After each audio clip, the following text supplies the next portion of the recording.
Hey, we are on myscadaworld.com.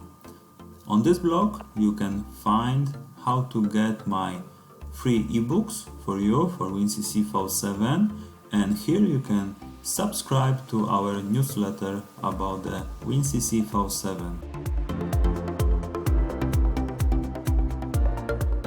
I send email every week, one email by week, with some special and limited content. You can get me on contact page and on newsletter on the footer.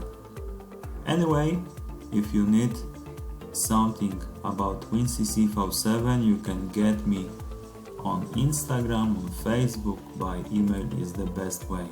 One of our students, the Adrian, sent me last days the demo of process kill and process run function.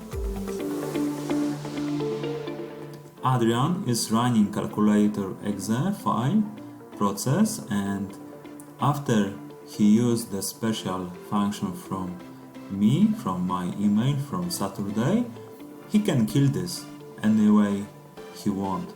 So if you have some process on Windows and you want to run this process and kill this process anytime you want, you can use these special functions.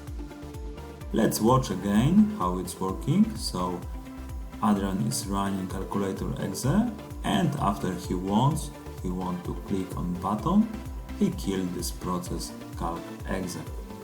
If you like this video, subscribe to YouTube channel and don't forget about to subscribe to newsletter. I send emails every week with some special content. See you again and bye.